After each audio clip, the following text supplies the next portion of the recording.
How are you? It's been great, hasn't it? I've been blown away by the whole thing. In fact, I'm leaving.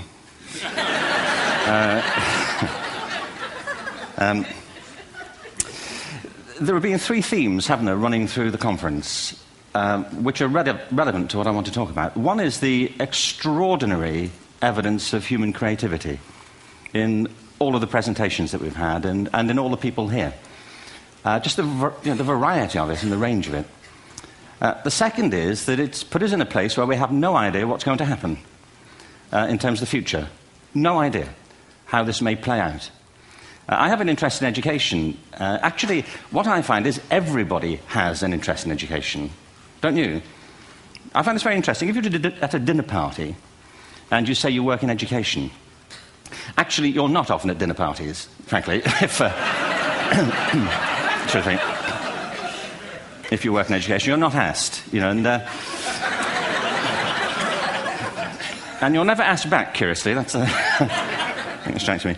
But if you are, and you say to somebody, they say, what do you do? And you say, you work in education, you can see the blood run from their face. They think, oh my God, why me? It's my one night out all week. But if you ask people about their education, they pin you to the wall. Because it's one of those things that goes deep with people. Am I right? Like religion and money and other things. So I have a big interest in education, and I think we all do. We have a huge vested interest in it, partly because it's education that's meant to take us into this future that we can't grasp. If you think of it, children starting school this year will be retiring in 2065. Nobody has a clue, despite all the expertise that's been on parade for the past 4 days, what the world will look like in 5 years' time. And yet we're meant to be educating them for it. So the unpredictability, I think, is extraordinary. And the third part of this is that we've all agreed, nonetheless, on the really extraordinary capacities that children have, their capacities for innovation. I mean, Serena last night was a marvel, wasn't she? Just seeing what she could do. And she's exceptional, but I think she's not, so to speak, exceptional in the whole of childhood. What you have there is a person of extraordinary dedication who found a talent. And my contention is all kids have tremendous talents, and we squander them pretty ruthlessly. So I want to talk about education, and I want to talk about creativity. My contention is that creativity now is as important in education as literacy, and we should treat it with the same status. Thank you.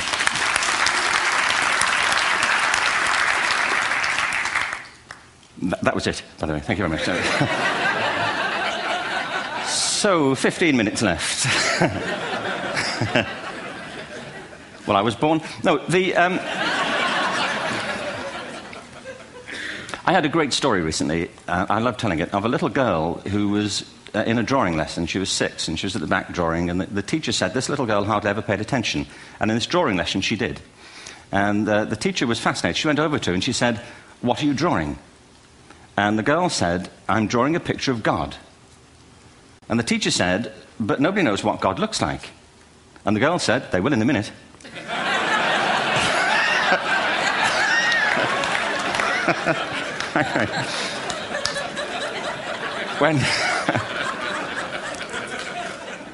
When my son was 4 in England, actually he was 4 everywhere, to be honest. I mean, if we're being strict about it, wherever he went, he was 4 that year. But he was in the Nativity play. Do you remember the story? No, it was big. It was a big story. Mel Gibson did the sequel. You may have seen it. I don't know. It was Nativity 2. But James got the part of Joseph, which we were thrilled about. We consider this to be one of the lead parts. We had the place crammed full of agents and T-shirts, James Robinson is Joseph. He didn't have to speak, but do you know the bit where the 3 kings come in?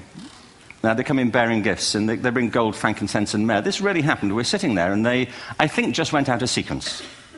Because we talked to the little boy afterwards and said, are you okay with that? And they said, yeah, why was that wrong? They just switched. I think that was it. Anyway, the 3 boys came in, little 4-year-olds with tea towels on their heads, and they put these boxes down. The first boy said, "I bring you gold." And the second boy said, "I bring you myrrh." And the third boy said, "Frank sent this."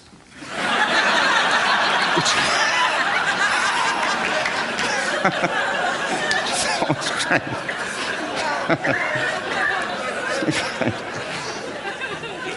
What these things have in common, you see, is that kids will take a chance. If they don't know, they'll have a go. Am I right? They're not frightened of being wrong. Now, I don't mean to say that being wrong is the same thing as being creative. What we do know is, if you're not prepared to be wrong, you'll never come up with anything original. If you're not prepared to be wrong. And by the time they get to be adults, most kids have lost that capacity. They have become frightened of being wrong. And we run our companies this, by the way. We stigmatize mistakes. And we're now running national education systems where mistakes are the worst thing you can make. And the result is that we are educating people out of their creative capacities. Picasso once said this. He said that all children are born artists. The problem is to remain an artist as we grow up. I believe this passionately, that we don't grow into creativity, we grow out of it. Or rather, we get educated out of it. So why is this? I lived in Stratford-on-Avon until about 5 years ago. In fact, we moved from Stratford to Los Angeles. So you can imagine what a seamless transition, this was from LA. Actually, we lived in a place called Snitterfield, just outside Stratford, which is where Shakespeare's father was born. Are you struck by a new thought? I was. You don't think of Shakespeare having a father, do you? Do you? Because you don't think of Shakespeare being a child. Do you? Shakespeare being 7. I never thought of it. I mean, he was 7 at some point. He was in somebody's English class, wasn't he? Do you understand? Really? How annoying would that be?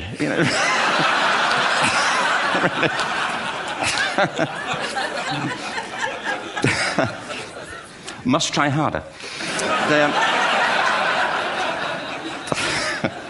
Being sent to bed by his dad, to Shakespeare. Go to bed now, to William Shakespeare, and put the pencil down, and stop speaking like that. It's confusing everybody.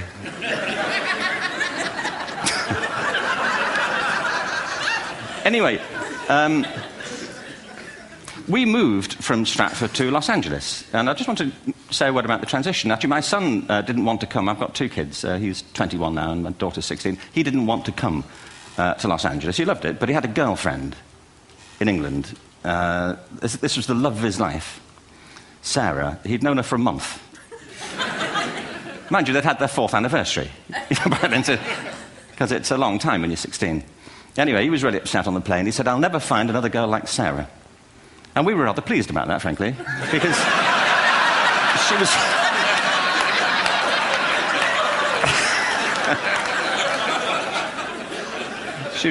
she was the main reason we were leaving the country.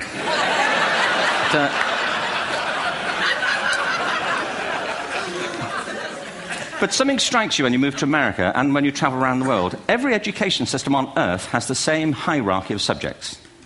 Everyone, doesn't matter where you go. You'd think it would be otherwise, but it isn't. At the top are mathematics and languages, then the humanities, and at the bottom are the arts, everywhere on Earth. And in pretty much every system, too, there's a hierarchy within the arts. Art and music are normally given a higher status in schools than drama and dance. There isn't an education system on the planet that teaches dance every day to children the way we teach them mathematics. Why? Why not? I think this is rather important.